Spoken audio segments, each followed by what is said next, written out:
Shall we come before the Lord in prayer?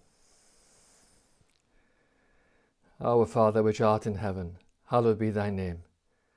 We thank thee, O Lord, for this grace of being able to come before the Almighty, and especially at a time like this. We come as those who are poor and needy, but Lord, now we know our frailty. We know, O Lord, how brief life can be, and yet we are glad in this. We are in thy hands. And we ask now, O Lord, we might be mindful of our position in Christ in the first place, and to know we are washed in his blood and are redeemed. Then also, O Lord, to know that our breath is in thy hands, our life is in thy hands, and Lord, we trust ourselves into thy care. We also come with our petitions. Lord, help us and keep us in this time, and bless us, that we might know a time of nearness. O Father, hear our prayers in our Saviour. Amen. Our Bible reading is in Zechariah chapter 4 this evening, and starting at verse 1. Zechariah 4 and verse 1. And the angel that talked with me came again and waked me, as a man that is wakened out of his sleep, and said unto me, What seest thou? And I said, I have looked, and behold a candlestick all of gold, with a bowl upon the top of it, and his 7 lamps thereon, and 7 pipes to the 7 lamps which are upon the top thereof, and 2 olive trees by it, one upon the right side of the bowl, and the other upon the left side thereof. So I answered and spake to the angel that talked with me, saying, What are these, my Lord? Then the angel that talked with me answered and said unto me, Knowest thou not what these be? And I said, No, my Lord. Then he answered and spake unto me, saying, This is the word of the Lord unto Zerubbabel, saying, Not by might, nor by power, but by my Spirit, saith the Lord of hosts. Who art thou, O great mountain? Before Zerubbabel thou shalt become a plain.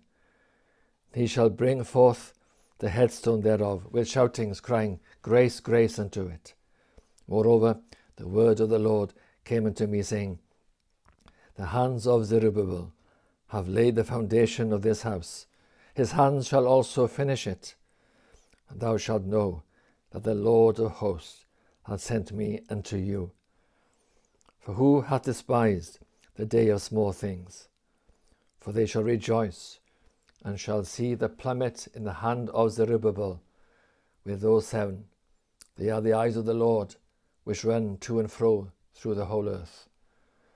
Then answered I, and said unto him, What are these 2 olive trees upon the right side of the candlestick, and upon the left side thereof? And I answered again, and said unto him, What be these 2 olive branches, which through the 2 golden pipes empty the golden oil out of themselves? And he answered me, and said, Knowest thou not what these be? And I said, No, my Lord. Then said he, These are the 2 anointed ones that stand by the Lord of the whole earth. May the Lord bless that reading of his holy word to our hearts this evening. Just make some announcements. The announcements are on a sheet like this one I'm holding in my hand. You can get a copy of this online on our website. And there you have the mention of the meetings of the week, the notes for the sermon or Bible study, and a gospel message or some other kind of message on the inside. Just to mention those announcements, tonight we have 2 YouTube meetings. This meeting and then following afterwards at 8:15, Welsh Bible study with Capital Wrath. Then some extra meetings this week on YouTube. Welsh Easter meeting tomorrow night, Thursday night at 7:30 p.m. And then Friday, Good Friday service on YouTube at 10:30 a.m. Also, Saturday at 11 in the morning, we have our Persian online Bible study on Zoom. And then on the Lord's Day, we have meetings once again. The Sunday services, 10:30 and 6 with Tabernacle. And then 3:30 in the afternoon, the Welsh Sunday service with Capel Arath, all on YouTube. Also this Sunday, this Lord's Day, we have at 9:30 a Sunday school, online Sunday school on YouTube. That's a new venture, and trust the Lord will bless it greatly. Well, as we think of these meetings and think of this time, we ask for God's grace upon us. Be mindful of those who are going through sadnesses. We remember them, our hearts go out to them. We are mindful of those who are cut off, isolated, and especially those who are vulnerable. And we pray for safety for us all, that the Lord might keep us and bless us. This time might be ears of the Lord. This unusual time might be ears of the Lord, that the Spirit of God might be in our homes as we worship and at all times. We'll now sing a hymn. We have a recording of a hymn. We'll sing a hymn, and the hymn is hymn 203 in our hymn book. Command thy blessing from above, O God and all assembled here. Hymn 203.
Let us now come before the Lord in prayer. Shall we pray? Our Father, once again, we come before Thee.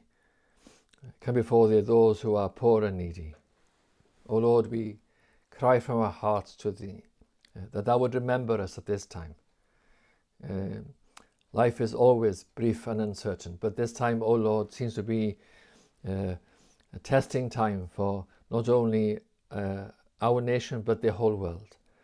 Oh, Father, remember the nations, remember those who are bereaved. Draw near them, be to them a God of comfort, because Thou art the God of all comfort. And only true comfort is found in Thee, O Lord, and in the Lord Jesus Christ. We pray that men and women might turn to Thee at this time. We know, O Lord, the hardness of men's heart. We know that man is indeed hard of heart, is godless in times of prosperity, as we have seen so often. And sadly also we see in adversity, the heart of man is still hard and is still in that same condition of unbelief, and do not mention the name of the Lord or call upon Thee. But Lord, we know, like in all times, the Spirit can come, and we pray the Spirit might come and awaken. Maybe in some country far away there might be an awakening, or it might be even in our midst. We might know the stirring of the Holy Spirit, as the heart of Zerubbabel was stirred by the Spirit. We pray also our hearts might be stirred. Lord, we pray, make us solemn, make us joyous. All these things, O Lord, to rejoice in the gospel of forgiveness of sins and life with God. These are tremendous, wonderful matters. But also, Lord, it is a fearful thing to fall into the hands of the living God. And we pray we might be mindful of not only this life, but the life to come, and that men might be right with God. And we do pray for members of our family. Oh Lord, we pray that they might be moved towards it, and God's people too. We all might be moved, but especially we remember those who have no Saviour. And we ask for them, friends, family. Oh Father, we pray that Thou would give us opportunities to speak to them. And even now, O Lord, during this evening and in the days ahead, that we might know what it is to know the hand of God in our conversations, even if they be from a distance with neighbours. And we might be able to say a word or through communications online, however it might be. Give us the right words. Give us the right demeanour, O Lord. Oh, we might be filled with the Holy Spirit. Father God, we pray these things. We earnestly call upon Thee. We long, O Lord, to know Thee. In this time, even though it can be for many a time of stillness and of not being able to move around, yet for others it is a very busy time, and indeed a testing time. We think of the medics and those involved with necessary services. Lord, we thank Thee for them. It is a grace to have these people helping. We also pray for them, not only to be enabled to do their good work, but, O Lord, also to have time to think of God. There might be that stillness during the day where they might, O Lord, look up to Thee. We pray these things. We pray for the furtherance of the gospel, the blessing of the gospel in our time, and the blessing on God's people. O Lord, be in our midst, be in our homes, we pray. Be near to our very hearts. Let us know that anointing of the heart. We ask these things in Christ our Saviour. Amen. Well, let's now turn to our passage. And our passage in Zechariah chapter 4 for this evening. And some thoughts on verse 6. Zechariah 4 and verse 6. And here we see these words at the end of verse 6, where the Lord is speaking to Zerubbabel, not by might, nor by power, but by my Spirit, saith the Lord of hosts. So we look at these famous words for a short time this evening. Not by might, nor by power, but by my Spirit, saith the Lord of hosts. Words spoken by the Lord through the prophet Zechariah to Zerubbabel. Zechariah was a prophet at the time of the returning exiles from Babylon and the time of the rebuilding of the temple, which had been destroyed. Zerubbabel was a leader of the people who led the first wave of returning exiles from Babylon and those regions to Jerusalem, and also led the people in the rebuilding of the temple. Now, these words have relevance to us today and to our country. To our country, we as a nation and all the nations should look to the Spirit of God and not to our own strength at this time. And the church, of course, should know better and does know better, and we, of all people, should look to the Spirit and not to our strength at this time. Let's consider just some things as we think of this verse and its importance to this time, and indeed all times. The difficulty of the task, first of all. And first of all, we consider the difficulty of the task for Zerubbabel and the people, and also the task for the church today. But thinking of Zerubbabel and the people, first of all, as we see in this passage. Again, we note the exiles had returned. And there would have been initial joy, of course, great joy, at coming back from a faraway land to their homeland, seeing their homeland, seeing Jerusalem. But then, of course, the enormity of the task was dawning upon them. There were very few. There were not many of them. And Jerusalem was in ruins. The temple destroyed, the walls of Jerusalem broken down. And the first project was the rebuilding of the temple.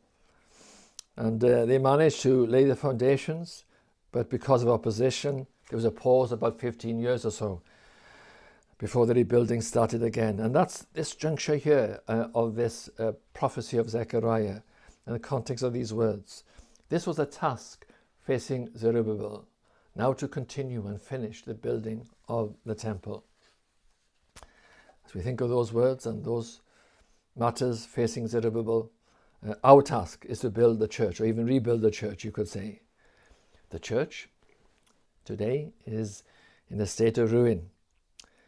I don't want to overstate the matter of this ruin. We are thankful for God's grace, as in the passage, the day of small things. We don't despise these things. We thank God for every grace. Every Christian, every saint is a miracle of God and the grace of God. But I think most would acknowledge the ruins of our day. Not so much with numbers, although we are less than used to be in our part of the world, in our land, but more of a spiritual ruin. And that's the point. The lack of true conversion in our churches, the lack of life, essentially, the lack of spiritual vitality and depth amongst the Lord's people, the lack of humility and brokenness, these signs of God being near, and the lack of these matters of humility and brokenness are marks indeed that we are in spiritual ruin. The lack of consecration and dedication to the Lord, the lack of a heart for God, all these things are marks of spiritual ruin. The fact we're comfortable in a materialistic society and we don't see our need even, all these are traits of spiritual ruin in a time of great need. And how difficult is this task, of course? We might say, well, come on, let's do it. But of course, the task of saving men and women, what a task that is. Impossible task for us. And also the task of moving of the hearts of God's people. You might say, well, that's more possible, but that is such a difficult task. And without God, of course, it is impossible. The church is in ruin, in spiritual ruin. Not just numbers now, but spiritual ruin, in a poor state. Not forgetting those touches of kindness and grace, those encouragements. We acknowledge that. We thank God for that.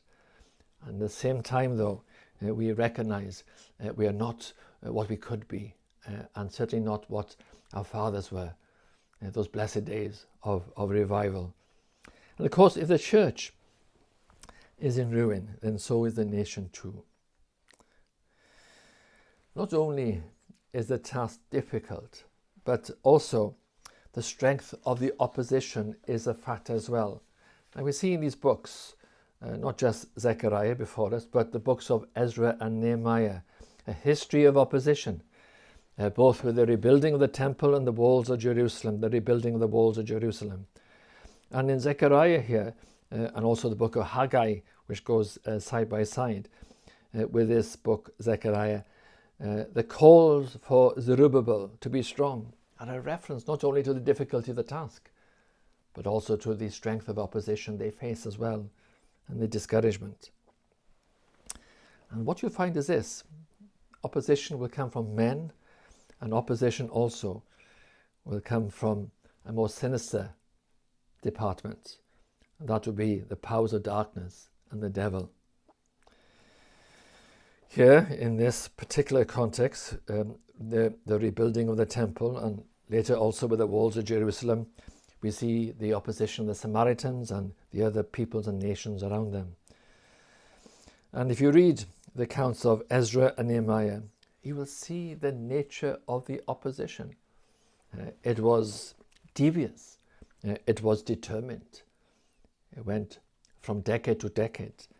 Indeed, it was devious, determined, and dangerous. These men were willing to murder and certainly willing to do much damage. And so the opposition was real, and the opposition was great as well. And the people would have felt threatened. And these people who opposed Zerubbabel and the people, the Jewish people who had returned, they had a pretended kindness, you could say, sometimes. At other times, a different face, a cruel taunting, and often underhand actions. Just the worst traits you find in humankind. And you find all these come together, sometimes as an angel of light, sometimes as a roaring lion. All these things are seen. If one tactic doesn't work, then indeed another tactic is tried. And we see the hand of the devil in this, of course. It's not just the men. We see, indeed, there's a darkness, a sinister element to these attacks upon God's people. It was the case then in the time of Zerubbabel, and also these things also with our churches today, especially when there is a new venture or some key aspect of the gospel work. There you see the opposition. The devil comes in to thwart us. Indeed, I often feel there's somebody thwarting our every effort in our church works. Every step of progress is resisted. That's the feeling I get. So often I feel it's like 2 steps forward and 3 steps back. And I could give a long list in the history of our church of things, of ventures, and you sense this frustration, this opposition that seems to come against all our works. And so it is indeed. There is somebody who is against us. Not just men, of course, but the devil and the powers of darkness. It's a great opposition. We don't underestimate it. The task is difficult. The opposition is great. The task is a spiritual task for the church. For Zerubbabel, of course, it was a material task, building. But the spiritual was included there too. But for us, we see, although we often are involved with buildings as well, but the main task is spiritual. And there we see the difficulty, impossibility of the task, and also the greatness, the strength of the opposition, and the feeling of being up against it. Well, let's see our response to this. And we see here, not by might nor by power. The might and power of man. Let's consider that before we come to the phrase, but by my Spirit. Not by might, nor by power. The strange thing is this, that even though we face such a great challenge, difficulty, and strength of opposition, our tendency is still to go to ourselves and our own strength. We rely on our own strength. That is the default, you could say, in our human tendencies. It was no doubt an issue with Zerubbabel. Otherwise, the Lord would not have spoken to him in this way, with these words before us this evening. Now, as an aside, there's a message here for our nations and our leaders. Men speak full of pride and bravado. They say things in the context of this coronavirus and this health crisis. We will beat this virus. And they speak of the strength of the nation. With all due respect, it is a wrong language. Now, I don't doubt that determination is an important quality when one is unwell and when facing these trials, and strength is required. But that language by itself, and devoid of the mention of the Lord and that humility of heart, is just wrong language. It's a sense of it being a challenging language, as if it's fighting against God and his sovereign will, rather than submitting ourselves and calling upon his mercy. That's how our nations and our leaders should talk. Yes, by all means, encourage and help each other to strengthen one another, but then humbly to recognize God and to call upon his name and to repent, of course. Repent of our sins and to look to him. This would not be a short-term call, but it must be genuine, and a call which is from heart to heart, our hearts to the very heart of God. But also we see here in this matter and these words which speak of the strength of man. There's a lesson for the church as well.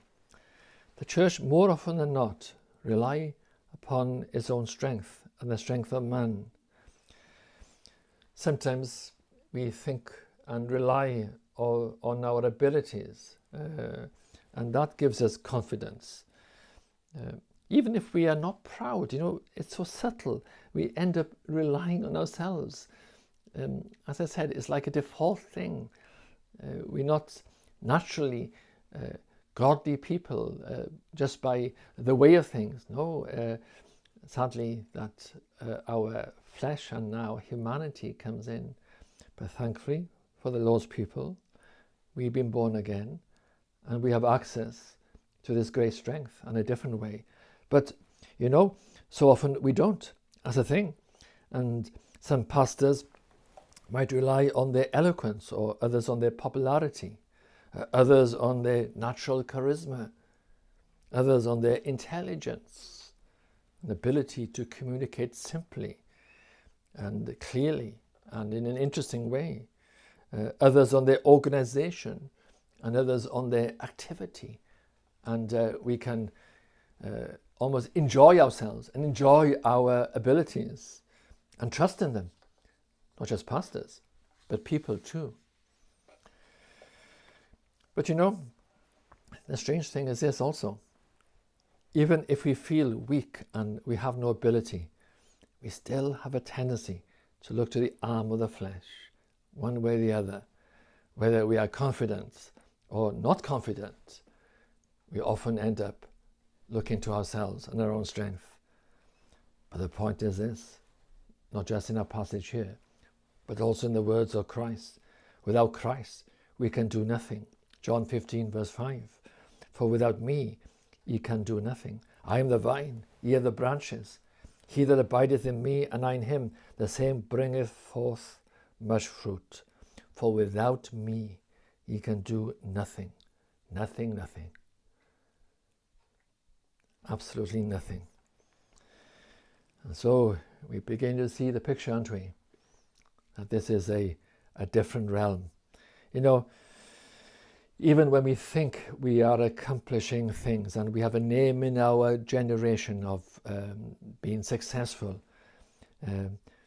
more often than not, we're not successful spiritually.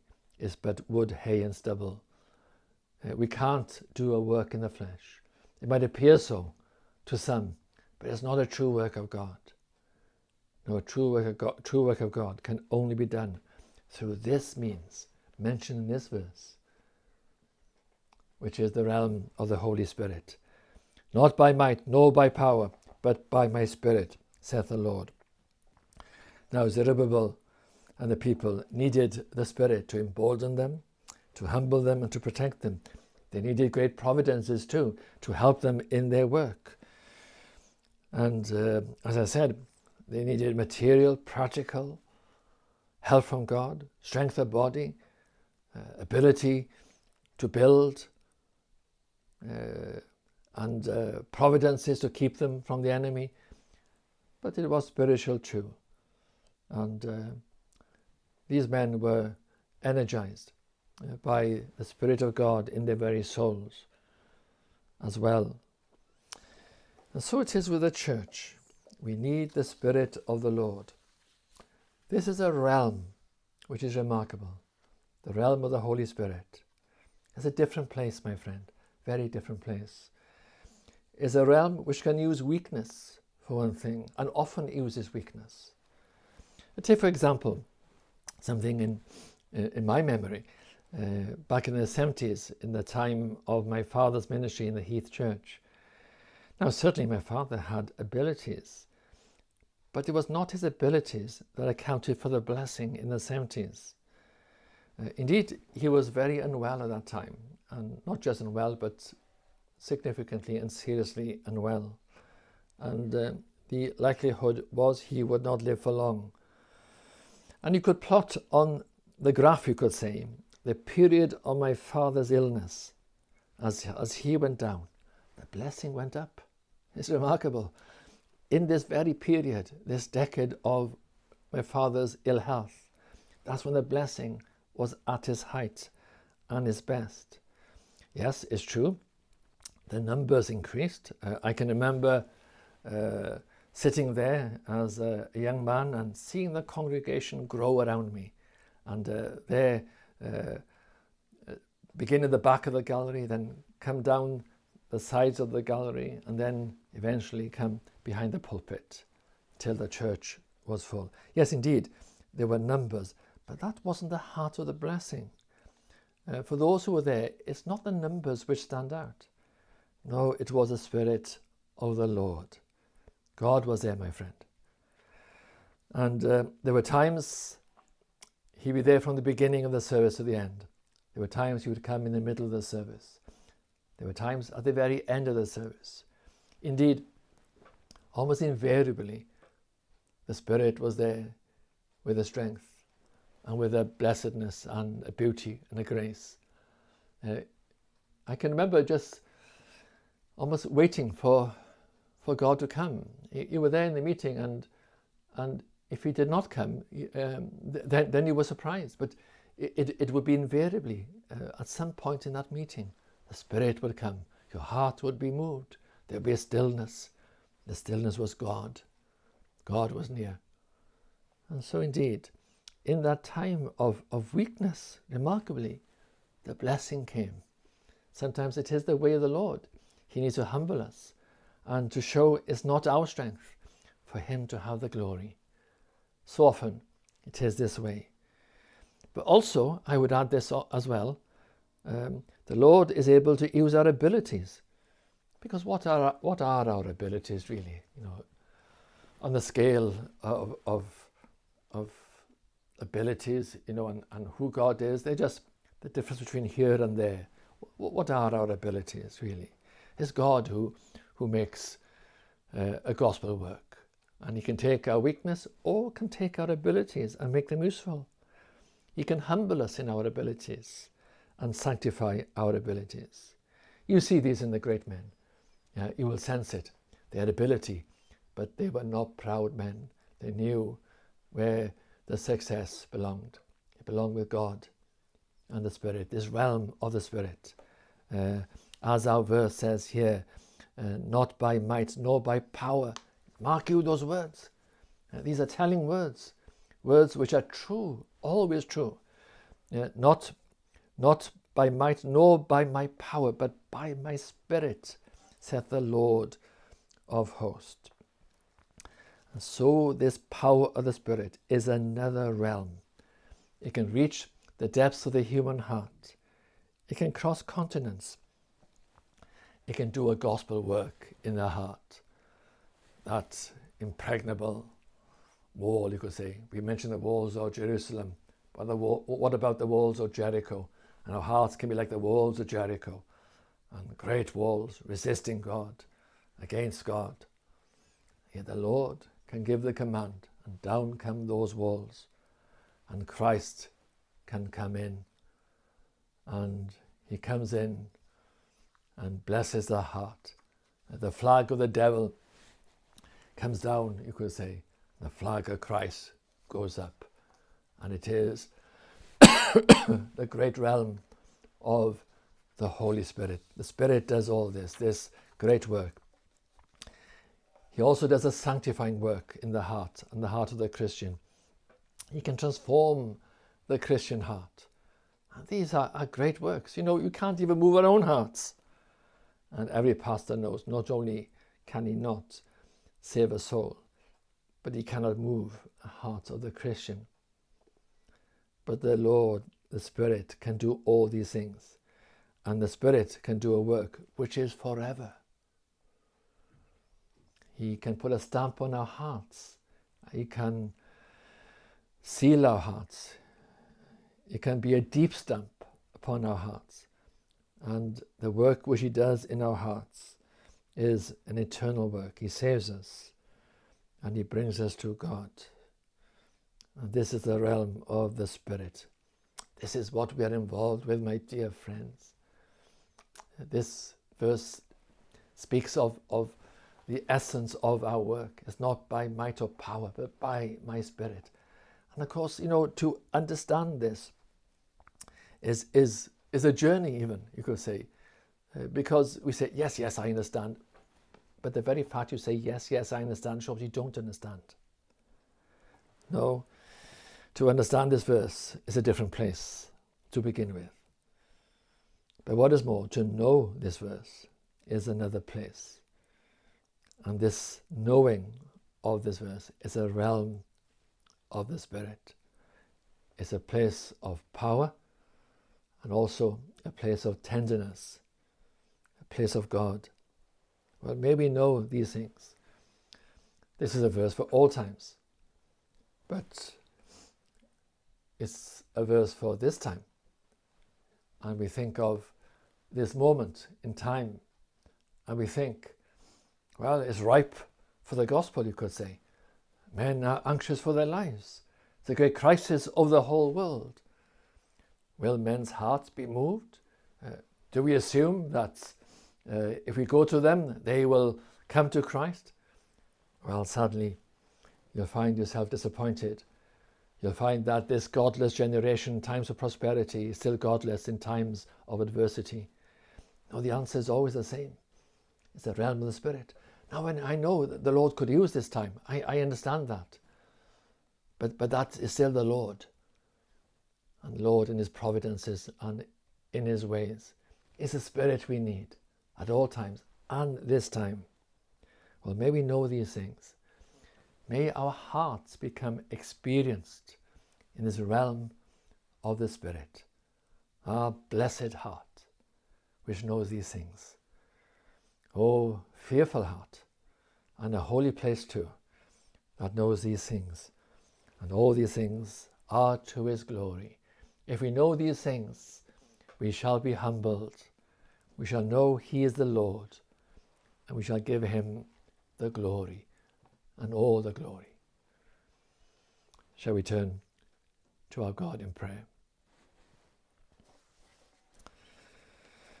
Our Father and our God, we acknowledge our weakness, we acknowledge our poverty, we acknowledge our sins. We come, O Lord, with repentance of sins of omission and sins of commission. We ask, O Lord, for thy mercy, for thy grace. We don't claim blessing because of some reputation or because of some endeavour, but rather we come in the name of Christ and ask for the grace of God upon us. Thou art a God of grace. Thou art also a God who can do wondrous things. We ask, O Lord, we might know these events that take place in people's lives. There might be stories of one here and one there coming to the Lord. Oh Lord, we pray, we might see the signs of the Spirit moving in our midst and in those around us. Hear our prayers. We ask for grace. Again we say, as the passage says, grace, grace. It is the grace of God. We ask for thy grace upon us this evening and throughout this time. The Lord bless thee and keep thee. The Lord make his face shine upon thee and be gracious unto thee. The Lord lift up his countenance upon thee and give thee peace. Amen. May the Lord bless you and keep you and bless you in your heart.